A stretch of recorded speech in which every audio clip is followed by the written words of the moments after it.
કેશોદના જલારામ મંદિરે 345મો નેત્ર નિદાન કેમ્પ યોજવામાં આવ્યો હતો। કેશોદના જલારામ મંદિરે નેત્ર નિદાન કેમ્પ, મોતિયાના ઓપરેશન માટે તેમજ હોમિયોપેથિક કેમ્પ તથા ડાયાબિટીસ કેમ્પ તેમજ બોડી ચેકઅપ કેમ્પ, ચામડીના દર્દ માટેનો કેમ્પ યોજવામાં આવ્યો હતો। આજુબાજુના ગ્રામ્ય વિસ્તારમાંથી મોટી સંખ્યામાં દર્દીઓએ લાભ લીધો છે। કેશોદના આંબાવાડી વિસ્તારમાં આવેલા જલારામ મંદિરે રણછોડદાસ હોસ્પિટલ રાજકોટના સહયોગથી 345મો નેત્ર નિદાન કેમ્પ યોજાયો હતો, જેમાં 200 જેટલા દર્દીઓની આંખોની તપાસ કરવામાં આવી હતી, જેમાં જરૂરિયાતમંદ મોતિયાના ઓપરેશન વાળા 69 દર્દીઓને રણછોડદાસ હોસ્પિટલ રાજકોટ ખાતે ખસેડવામાં આવ્યા હતા। આ ઉપરાંત મોવાણા સરકારી હોસ્પિટલના ડોક્ટર નિકિતા પટેલ દ્વારા 70 દર્દીઓને હોમિયોપેથિક દવાઓ નિઃશુલ્ક આપવામાં આવી હતી।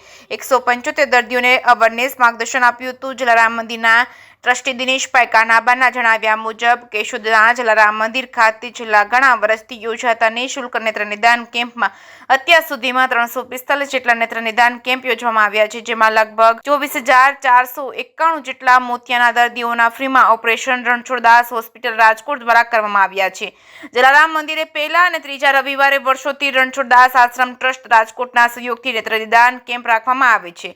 આ યોજેલા કેમ્પની શરૂઆત ભોજન પ્રસાદના દાતા પીપળી ના રમાબેન તેજાભાઈ વણપરિયા, જલારામ મંદિરના ટ્રસ્ટી દિનેશભાઈ કાનાબા, રમેશભાઈ તેમજ ડોક્ટર સ્નેહલ તન્ના, દક્ષાબેન મહેતા, પારિતોષ પટેલ, હેમંત ઘેવરા તેમજ હરીશ રામ વગેરે મહેમાનો દ્વારા દીપ પ્રાગટ્ય કરી કેમ્પ ખુલ્લો મૂકવામાં આવ્યો હતો। આ નેત્ર નિદાન કેમ્પમાં 200 જેટલા દર્દીઓને ડોક્ટર પારિતોષ પટેલ દ્વારા તપાસીને 69 દર્દીઓને બસ દ્વારા ઓપરેશન માટે રાજકોટ રણછોડદાસ હોસ્પિટલ ખાતે મોકલવામાં આવ્યા હતા। દર્દીઓને માર્ગદર્શન ભગવતસિંહ રાયજાદા, મોહનભાઈ ગોડાસરા દ્વારા આપવામાં આવ્યું હતું। દર્દીની નોંધણી દક્ષાબેન મહેતા, છગનભાઈ રાદડિયા, ત્રિવેદી સાહેબ તેમજ જિગ્નેશ સોઢા, અશ્વિનભાઈ પટેલ દ્વારા કરવામાં આવી હતી। દર્દીની નોંધણી કેશુભાઈ પટેલ દ્વારા કરવામાં આવી હતી। કેશુ ગુજરાતી સાથે રાજુ પંડ્યા, કેશોદ। જલારામ મંદિર કેશોદ દ્વારા મહિનાના 2 રવિવાર એટલે કે પહેલા અને ત્રીજા રવિવારે આઈ કેમ્પ કરવામાં આવી રહ્યો છે।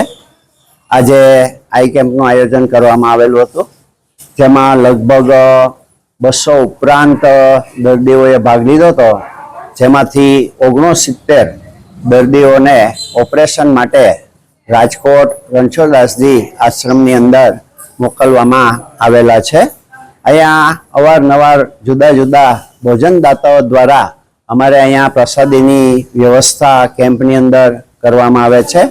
આજરોજ અમારા ભોજનદાતા તરીકે તેજાભાઈ કેશવભાઈ વણપરિયા, જેમના સ્મરણાર્થે તેમના પત્ની રમાબેન અને એમના પુત્રો ભરતભાઈ અને રાજેશભાઈ દ્વારા અમારે આ ભોજનની સંપૂર્ણ વ્યવસ્થા કરવામાં આવેલી હતી।